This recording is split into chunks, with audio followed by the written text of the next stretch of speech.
Hello everyone, welcome to Gulshan academy. और आज इस वीडियो में हम डिस्कस करने वाले हैं इम्पॉर्टेंट टॉपिक्स जहां से क्वेश्चन जो हैं आपके एग्ज़ाम में पूछे जा सकते हैं। ठीक है, तो ये जो टॉपिक्स मैं कवर करवा रहा हूँ यहाँ से अभी तक क्वेश्चंस नहीं पूछे गए हैं और यहाँ से क्वेश्चन पूछे जाने की जो संभावना है वो सबसे अधिक है। तो वीडियो को एंड तक देखें। वीडियो पसंद आए तो लाइक करें और चैनल को सब्सक्राइब नहीं किया तो ज़रूर कर लें, ताकि जब जब हम वीडियोस डालें आपको नोटिफिकेशन मिलता रहे। और अगर आप तैयारी कर रहे हैं यूजीसी नेट पेपर 1 के लिए तो आप हमारी पहले की वीडियोस को देख सकते हैं। प्लेलिस्ट की जो लिंक है वो डिस्क्रिप्शन में दे दी गई है।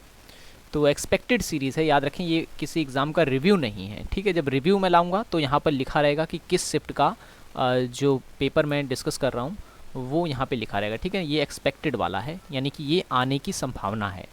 ठीक है, लगातार मैंने 3 शिफ्ट का जो है एग्ज़ाम एनालिसिस किया था और उसके बेस्ड पर जो है मैं ये तैयार कर रहा हूँ वीडियो। ठीक है, तो यहाँ से अभी क्वेश्चन नहीं पूछे गए हैं और पूछे जाने की आशा जो है यहाँ से है, तो ज़रूर इस वीडियो को देखें। और पहले भी मैंने जो है ऑलरेडी 5 से 6 वीडियो अपलोड कर रखी है। ठीक है, एग्ज़ाम एनालिसिस वाली, वो भी आप ज़रूर देखिए। शिक्षण के सिद्धांत, देखिए शिक्षण के सिद्धांत की अगर हम बात करें तो इसमें कुछ सामान्य सिद्धांत होते हैं, कुछ मनोवैज्ञानिक सिद्धांत होते हैं। तो सामान्य सिद्धांत मैं आपको बता देता हूँ। जैसे शिक्षण में एक होता है प्रेरणा का सिद्धांत। ठीक है, प्रेरणा का सिद्धांत, इसके तहत जो छात्र होता है वो प्रेरित होता है किसी भी कार्य को करने के लिए। दूसरा होता है गतिविधि का सिद्धांत। ठीक है, गतिविधि का सिद्धांत। तीसरा आप लिख सकते हैं रुचि का सिद्धांत।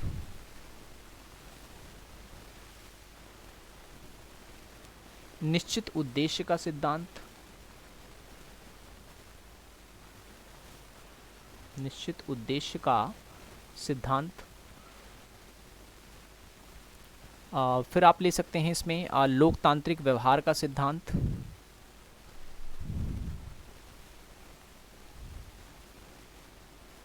लोकतांत्रिक व्यवहार का सिद्धांत। ठीक है, तो ये हैं शिक्षण के सिद्धांत जो आपको याद रखने हैं। आपसे क्वेश्चन पूछे जा सकते हैं कि निम्न में से कौन सा शिक्षण का सिद्धांत नहीं है। ठीक है, तो प्रेरणा का सिद्धांत, गतिविधि का सिद्धांत, रुचि का सिद्धांत, निश्चित उद्देश्य का सिद्धांत और लोकतांत्रिक व्यवहार का सिद्धांत। एक शिक्षक जब शिक्षण करता है, यानी जब वो पढ़ाता है, तो अपने दिमाग में ये सभी पॉइंट्स जो है वो दिमाग में रखता है शिक्षण के दौरान। ठीक है, ओके, नेक्स्ट जो टॉपिक है वो है वयस्क और युवा शिक्षार्थी। ठीक है, वयस्क और जो युवा शिक्षार्थी होते हैं उनके शिक्षण में डिफरेंस क्या होता है, ये क्वेश्चन आपसे पूछा जा सकता है।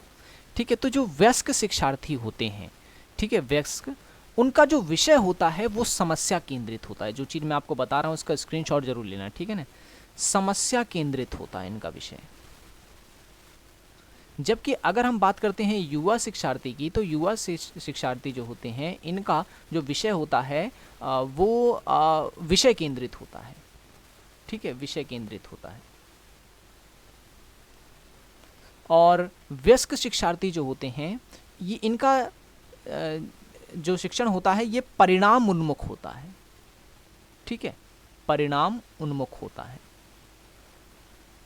जबकि युवा जो शिक्षार्थी होते हैं इनका जो शिक्षण होता है वो भविष्य उन्मुख होता है। ठीक है, भविष्य उन्मुख होता है। और जो वयस्क होते हैं ये स्वयं सीखने के लिए उत्तरदायी होते हैं, जबकि जो युवा होते हैं ये अन्य लोगों पर निर्भर होते हैं सीखने के लिए। ठीक है, अन्य लोगों पर निर्भर होते हैं। तो ये पॉइंट्स आपको याद रखने हैं वयस्क और युवा शिक्षार्थी के ऊपर। ठीक है, शोध में आईसीटी, पहले जब एग्ज़ाम हुआ था तो यहाँ से बहुत क्वेश्चन पूछे गए थे। शोध में ICT, information communication and technology, अभी यहाँ से क्वेश्चन नहीं पूछे गए हैं, तो यहाँ से क्वेश्चंस पूछे जा सकते हैं। जब भी हम बात करते हैं शोध में आईसीटी की यानी कि टेक्नोलॉजी की, तो हम कई प्रकार की टेक्नोलॉजी जो है शोध में इस्तेमाल करते हैं। जैसे कि अगर शोध जो है वो डेटा से रिलेटेड है तो हम उसमें यूज़ करते हैं स्टेटिस्टिकल एनालिटिक टूल। ठीक है, या एनालिसिस टूल का इस्तेमाल करते हैं, जिसमें हम आंकड़ों का जो है विश्लेषण कर सकें। स्प्रेड शीट का इस्तेमाल होता है।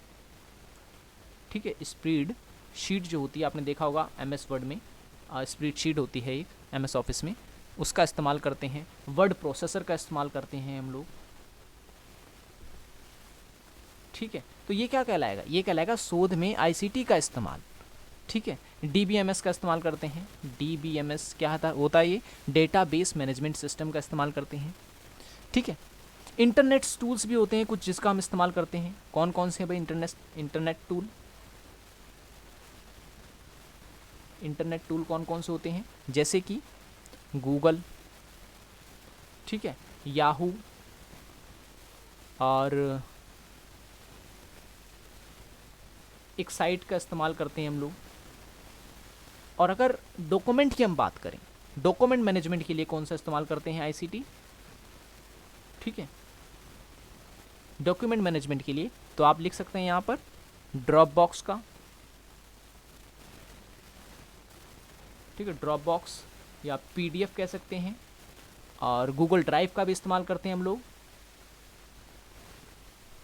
और गूगल डॉक्स का भी आजकल इस्तेमाल बहुत तेज़ी से हो रहा है,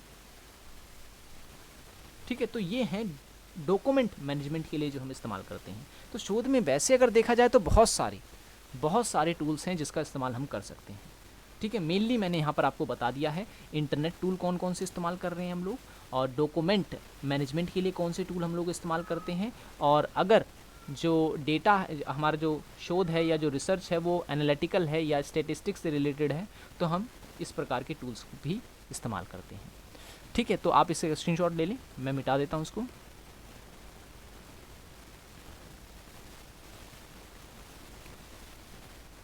ओके, अंतव्यक्तिक संचार, ठीक है, जिसे इंग्लिश में हम कहेंगे इंटरपर्सनल कम्युनिकेशन। मैं यहाँ पे लिख दे रहा हूँ इंग्लिश में भी,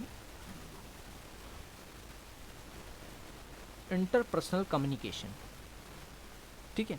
तो इंटरपर्सनल कम्युनिकेशन क्या होता है, इंटरपर्सनल कम्युनिकेशन होता है जब हम लोग दो या दो से अधिक व्यक्तियों के बीच से हम बात जब करते हैं तो उसे हम कहते हैं इंटरपर्सनल कम्युनिकेशन, ठीक है, इंटरपर्सनल कम्युनिकेशन। अब ये दो व्यक्ति में नहीं, ये कई व्यक्तियों के बीच भी हो सकता है, ठीक है, ये कई व्यक्तियों के बीच भी हो सकता है इंटरपर्सनल कम्युनिकेशन। लेकिन अगर पूछा इंट्रापर्सनल या फिर इम्पर्सनल कम्युनिकेशन, तो यहाँ पर क्या होता, यहाँ पर ये होता है कि एक व्यक्ति जब अपने से आत्मवाचन जिसे हम कहते हैं वो करता है तो उसे हम कहते हैं इम्पर्सनल कम्युनिकेशन, यानी अपने मन में ही बात करना या मन से ही अपने आप से बात करना इम्पर्सनल कम्युनिकेशन का हिस्सा है, ठीक है। हेतु भाव, हेतु भाव तो आप रट के जाएं, हर शिफ्ट में यहाँ से क्वेश्चन आया गया है, हेतु भाव और प्रमाण से क्वेश्चन जो है पूछा गया है बहुत। हेतु भाव का मतलब क्या होता है, थोड़ा सा मैं यहाँ जानकारी जरूर दूंगा आपको। हेतु भाव का मतलब होता है हेतु का आभासी रूप, ठीक है, यानी कि वास्तविक हेतु के स्थान पर जब अवास्तविक हेतु होता है तो उसे हम कहते हैं हेतु भाव। अब यहाँ पर ये डाउट हो रहा होगा कि हेतु है क्या, मैं 3 वर्ड आपको यहाँ समझाता हूँ। पहले पक्ष, ठीक है, और साध्य, और ले लेता हूँ हेतु, ठीक है। अब मैं एक कहानी से आपको समझाता हूँ। जैसे मान लो पहाड़ है ये, ठीक है, पहाड़ है और यहाँ पर है जंगल, और यहाँ पर लगी है आग और निकल रहा है धुआं, ठीक है। तो धुआं जो है यहाँ पर वो हेतु होगा, ठीक है, पहाड़ जो है यहाँ पर वो पक्ष होगा, और आग जो है वो यहाँ पर साक्ष्य होगा, ठीक है, आग जो है वो यहाँ पर साक्ष्य होगा। तो ये कहलाएगा यहाँ पर हेतु क्या है, इसमें धुआं है, ठीक है। तो इन्हीं सबके माध्यम से जब हम हेतु को साबित करते हैं तो वो हेतु भाव कहलाता है, ठीक है। अब हेतु भाव के लक्षण जो है वो मैं आपको पहले बता देता हूँ, हेतु भाव के लक्षण क्या क्या होते हैं, यहाँ से क्वेश्चन पूछता है, ठीक है। हेतु भाव के लक्षण मैं यहाँ पे लिख देता हूँ। पहला जो लक्षण होता है इसका वो होता है पक्षावृत्ति, पक्षावृत्ति। दूसरा सापक्षवृत्ति, तीसरा विपक्ष आवृत्ति, चौथा असत्य प्रतिपक्ष,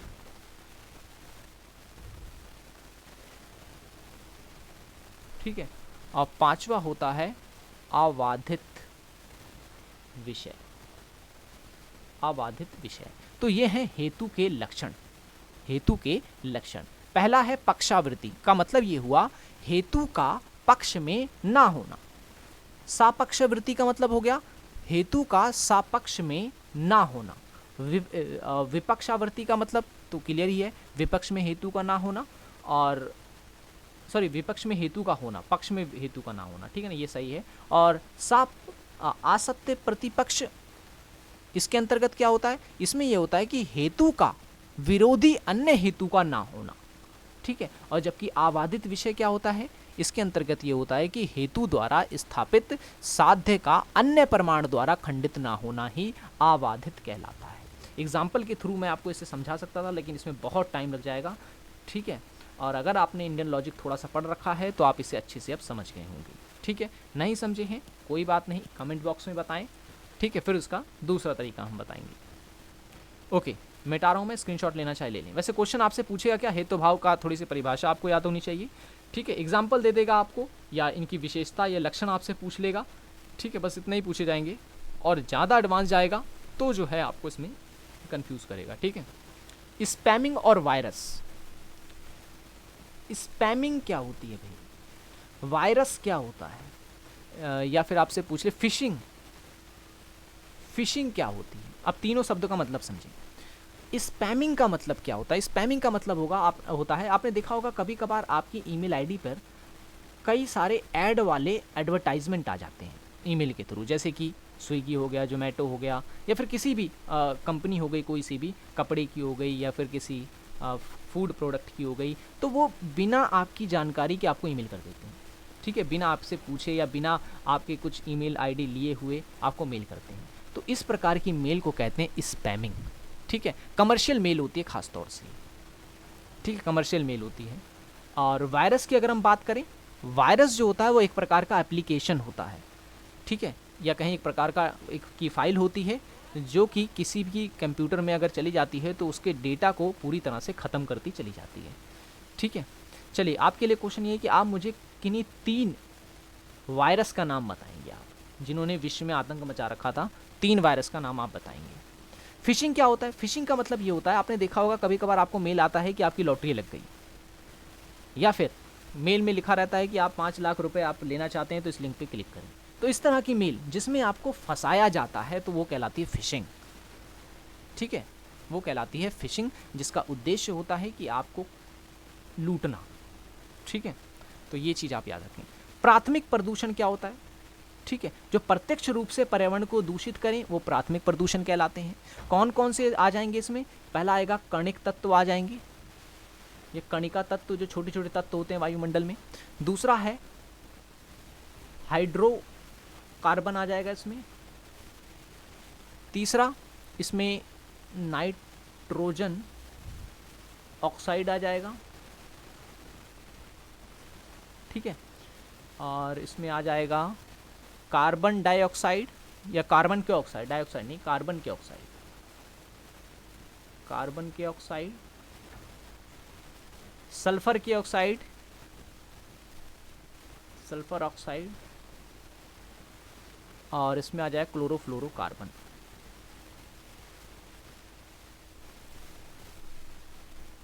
ठीक है, क्लोरोफ्लोरोकार्बन। तो ये जो प्रदूषक तत्व हैं ये प्राथमिक प्रदूषक तत्व कहलाएंगे, जो प्रत्यक्ष रूप से पर्यावरण को दूषित करते हैं। जबकि जो द्वितीय प्रदूषक तत्व होते हैं, ठीक है, वो जो होते हैं वो प्रत्यक्ष तौर पे नहीं, वो किसी अन्य प्रदूषित तत्व के साथ मिल करके जब पर्यावरण को दूषित करते हैं तो वो द्वितीय प्रदूषक तत्व कहलाते हैं। LNG की फुल फॉर्म आपसे पूछ सकता है। LNG का मतलब होता है liquefied natural gas, liquefied natural gas, ठीक है। LPG की पूछे तो लिक्विफाइड पेट्रोलियम गैस, CNG की पूछे कंप्रेस नेचुरल गैस, ठीक है, कंप्रेस नेचुरल गैस, तो ये भी आपसे पूछ सकता है। तो आज की वीडियो में इतना ही। आई होप ये वीडियो आपको पसंद आया होगा। वीडियो पसंद आया तो लाइक ज़रूर करें, चैनल को सब्सक्राइब नहीं किया तो ज़रूर कर लें, और अगर आपने हमारी पहले की वीडियोस को अभी तक नहीं देखा है तो ज़रूर देखें, लिंक डिस्क्रिप्शन में दे दी गई है, और आप हमारे चैनल पे जाकर भी वीडियोस को देख पाएंगे। सो आज की वीडियो में इतना ही, मिलेंगे नेक्स्ट वीडियो में। Thanks for watching this video.